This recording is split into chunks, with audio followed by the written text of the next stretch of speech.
प्राचीन काल में हमारे संत मुनियों ने कुछ ऐसे उपाय खोजे थे जिसके सहारे वह लंबे समय तक बीमारियों से मुक्त होकर अपना जीवन जी सकते हैं। आज के वीडियो में हम उनमें से सबसे महत्वपूर्ण नियमों का जिक्र करेंगे जो बहुत आसान है और जिसे अपनाकर कोई भी व्यक्ति, पुरुष या महिला, बूढ़ा या बच्चा अपना सकता है और बीमारियों से मुक्त स्वस्थ जीवन जी सकता है। इस नियम को समझने के लिए सबसे पहले यह समझें कि प्राचीन काल में हमारे संत मुनि कभी भी सूर्यास्त के बाद भोजन नहीं करते थे। चरक संहिता में इसका कारण बताते हुए कहा गया है कि मानव शरीर में जठराग्नि होती है जो पाचन क्रिया को नियंत्रित करती है, जिसे कुछ लोग पाचक अग्नि के नाम से भी जानते हैं। और यह जठराग्नि यानी पाचक अग्नि सूर्य के संपर्क में आने पर अच्छे से काम कर सकती है। और जब कोई व्यक्ति सूर्य डूबने के बाद भोजन करता है तो रात के समय उसकी पाचक अग्नि सक्रिय नहीं होती है, जिसके कारण धीरे धीरे पाचन क्रिया में बाधा उत्पन्न होने लगती है और इसके कारण समय के साथ शरीर में बीमारियां उत्पन्न होने लगती हैं। यहीं से सभी रोगों की जड़ का जन्म होता है। अगर इस जड़ को यहीं खत्म कर दिया जाए, मिटा दिया जाए, तो शरीर जीवन भर रोगों से मुक्त रह सकता है। अब समझने वाली बात यह है कि जब हमारी जठराग्नि यानी पाचन अग्नि ठीक से काम नहीं करती है तो हमारी प्राण शक्ति को काम करना पड़ता है और हमारी प्राण शक्ति एक समय में एक ही काम अच्छे तरीके से कर पाती है। जब हमारी महत्वपूर्ण ऊर्जा पाचन में शामिल होती है तो हम गहरी नींद नहीं ले पाते हैं और इसी कारण से कुछ लोग 8-8, 10-10 घंटे की नींद लेने के बाद भी सुबह थका हुआ महसूस करते हैं। इसका कारण यही है, प्राण शक्ति की ऊर्जा जो रात के समय हमारे शरीर को अंदर से ठीक करती है, उसकी मरम्मत करती है। फिर यही ऊर्जा रात के समय जब मनुष्य सोता है तो उसके शरीर के रोगों को ठीक करने में अपना समय व्यतीत करेगी और धीरे धीरे इससे आपका शरीर अपने आप ही अपने रोग ठीक कर लेगा। लेकिन इसके लिए आपको अपना रात का खाना सूरज डूबने से पहले करना होगा ताकि सूरज के संपर्क में रहने वाली आपकी पाचन अग्नि बेहतर तरीके से काम करे। यह आपके भोजन को जल्दी पचाने में मदद करेगा जिससे आपकी जीवन शक्ति अन्य कार्य कर सकेगी। मान लीजिए कि आप शाम को 6 से 7 बजे के बीच खाना खाते हैं। इसके बाद आप 9 से 10 बजे के आसपास सो जाते हैं, तो इन 2 से 3 घंटों में आपका ज्यादातर खाना पच जाता है और बाकी का भोजन रात्रि के 1 बजे तक पूरी तरह से पच जाता है। और उसके बाद आपकी जीवन शक्ति आपके शरीर की मरम्मत करने लगती है, आपके शरीर की बीमारियों को ठीक करने में लग जाती है। और यही वह समय होता है जब आपका शरीर खुद को डिटॉक्स करना शुरू कर देता है। इसी प्रक्रिया को अर्ध उपवास कहा जाता है, जिसकी पूरी अवधि 16 घंटे की होती है।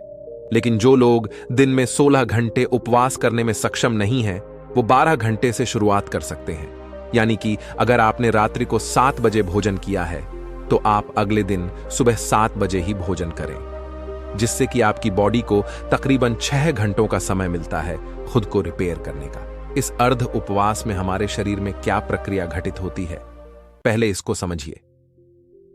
जब हम अर्ध उपवास करते हैं तो हमारे शरीर को पूरी तरह से भोजन नहीं मिलता, इसीलिए शरीर अपनी जरूरतों को पूरा करने के लिए अपनी कोशिकाओं में जो बैक्टीरिया होते हैं उनको ही खाना शुरू कर देता है और इसी वजह से हमारी कोशिकाओं का अपने आप शुद्धिकरण होने लगता है।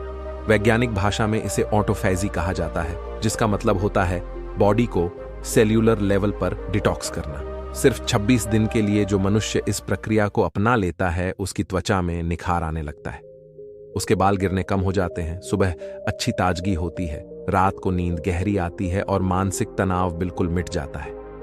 कुछ लोगों को लगता है कि अर्ध उपवास करने से उनका शरीर कमजोर हो जाएगा, लेकिन अर्ध उपवास करने से शरीर का फैट कम होता है, मसल्स लॉस नहीं होता और मसल्स लॉस नहीं होता, इसीलिए शरीर की क्षमता अपने आप बनी रहती है। अब तक आप ये समझ चुके हैं कि आपकी प्राण शक्ति आपकी बीमारियों को दूर करने के लिए किस प्रकार कार्य करती है, किस समय आपको भोजन करना चाहिए ताकि आपकी प्राण शक्ति पूरी ऊर्जा के साथ काम कर सके। यह हम समझ चुके हैं, लेकिन इसके बाद जो समझने वाली बात है वो ये है कि आज के समय में काम करते करते आदमी अपनी दैनिक दिनचर्या बिल्कुल छोड़ देता है। वो किस प्रकार सही समय पर भोजन करें? अगर वो रात के समय काम करता है तो वो किस प्रकार भूखा रहे? क्योंकि उसे तो आदत हो चुकी है रात के समय देर से खाना खाने की। और कुछ लोगों के साथ समस्या ऐसी है कि वो भूखे नहीं रह सकते, थोड़ी थोड़ी देर में उन्हें भूख लगती रहती है। तो ऐसे लोग किस प्रकार इस प्रक्रिया का लाभ उठा सकते हैं? देखिए, अगर आप 16 घंटे का उपवास कर रहे हैं तो उसके लिए आपको बीच में कुछ लिक्विड चाहिए, जिससे आपकी बॉडी भी हाइड्रेटेड रह पाए और आपके शरीर को डिटॉक्स करने की प्रक्रिया भी तेज हो जाए। शुरुआत में अगर आप अपना रात्रि का भोजन 7 बजे कर लेते हैं तो आपको 10 बजे तक भूख लगेगी ही लगेगी। उस समय जब आपको भूख लगे तो उस समय आप नारियल पानी पी सकते हैं।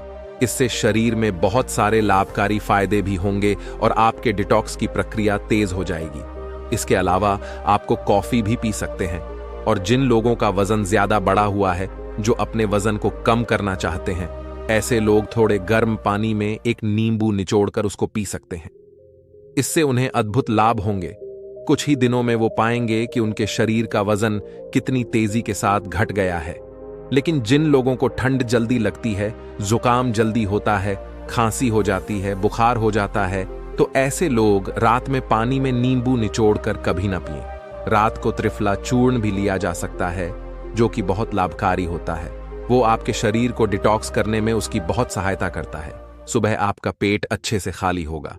अगर रात को आप त्रिफला चूर्ण लेकर सोते हैं तो जिन लोगों को डायबिटीज या फिर शुगर की प्रॉब्लम रहती है, ऐसे लोग अर्ध उपवास पूरा करने के बाद जब अपना पहला भोजन करते हैं, यानी कि सुबह ब्रेकफास्ट जब वो करते हैं, तो हल्के गर्म पानी में एप्पल साइडर विनेगर, दालचीनी का पाउडर और ऊपर से एक नींबू निचोड़कर पी सकते हैं। इससे उन्हें डायबिटीज में बहुत राहत मिलेगी और कुछ ही समय में उनके रिजल्ट्स बिल्कुल चेंज हो जाएंगे। उनका शुगर लेवल डायबिटीज बिल्कुल मेंटेन होने लगेगा। जिन लोगों को हार्ट की प्रॉब्लम ज्यादा रहती है, ऐसे लोग सुबह ब्रेकफास्ट में घी या फिर कद्दू का जूस ले सकते हैं। ये उनकी त्वचा के लिए, उनकी बॉडी को डिटॉक्स करने के लिए और हार्ट के लिए सबसे ज्यादा बेनिफिशियल होता है। जिन लोगों का डाइजेशन ठीक नहीं होता है, ऐसे लोग पानी में अजवाइन और जीरा गर्म करके उस पानी को ठंडा करके पी सकते हैं। इससे उनकी पाचन क्रिया बहुत सुलभ हो जाएगी। और जिन लोगों को अर्ध उपवास करने में दिक्कत होती है, बार बार भूख लगती है, तो ऐसे लोग हल्के गर्म पानी में शहद मिलाकर पी सकते हैं। ये उनकी भूख को मिटा देगा और उनके शरीर को डिटॉक्स करने में बहुत मददगार ही साबित होगा। कुछ लोग जल्दी रिजल्ट पाने के लिए हफ्ते में 2-2 दिन उपवास करते हैं, लेकिन फिर 5 दिन पेट भर भर के भोजन करते हैं। इससे उनको जल्दी रिजल्ट्स तो मिल जाते हैं, लेकिन ज्यादा समय तक ऐसे रिजल्ट्स टिकाऊ नहीं होते। अर्ध उपवास यानी कि इंटरमिटेंट फास्टिंग धीरे धीरे रिजल्ट दिखाती है, लेकिन इसके जो रिजल्ट होते हैं वो परमानेंट होते हैं। इसमें ऐसा नहीं होता है कि जैसे ही आपने फास्टिंग करनी छोड़ी वैसे ही आपका फिर से वही हाल हो गया। इसमें एक बार आपके शरीर को जो फायदे हो गए वो बहुत समय तक मिटते नहीं है। देखिए, हर कोई अर्ध उपवास कर भी नहीं सकता है, क्योंकि जो स्पोर्ट्समैन होता है, जो खेलकूद में होते हैं, उनके शरीर को रेगुलर डाइट चाहिए होती है, क्योंकि उनके लिए हेल्थ से ज्यादा परफॉर्मेंस जरूरी होती है। इसी तरह बच्चों को भी अर्ध उपवास नहीं करना चाहिए। और जो लोग मधुमेह के पेशेंट हैं, जिनका शुगर लेवल गड़बड़ रहता है, ऐसे लोगों को अगर अर्ध उपवास करना है तो समय समय पर अपना sugar level, blood sugar level check करवाते रहिए। जो लोग अर्ध उपवास का सही तरीके से पालन करते हैं, उनके शरीर की 80% बीमारियां खुद ही ठीक हो जाती है।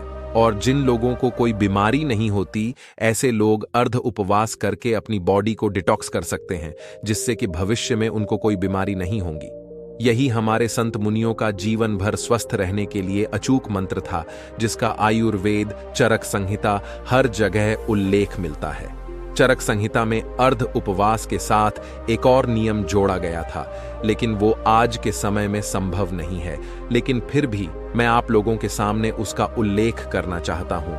शायद कुछ लोग उसका पालन कर पाए, और अगर आप पालन कर पाते हैं या नहीं भी कर पाते हैं तो कमेंट सेक्शन में जरूर बताना।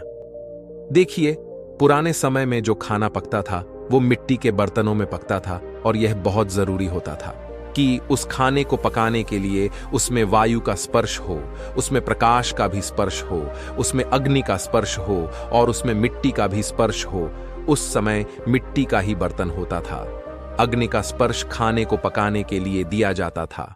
और सूर्यास्त से अगर पहले खाना पकेगा तो उसमें प्रकाश का भी स्पर्श आ जाएगा और वायु का भी स्पर्श आ जाएगा।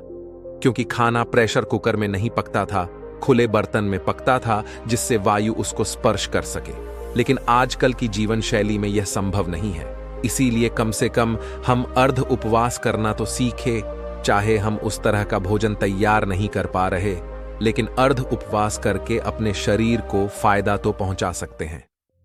तो दोस्तों, उम्मीद करता हूं आपको इस कहानी से एक अच्छी सीख मिली होगी। ये कहानी आपको कैसी लगी हमें कमेंट बॉक्स में कमेंट करके जरूर बताएं, और साथ ही इस कहानी को अपने दोस्तों के साथ जरूर शेयर करें ताकि उन्हें भी इस कहानी से कुछ सीखने को मिल सके। धन्यवाद।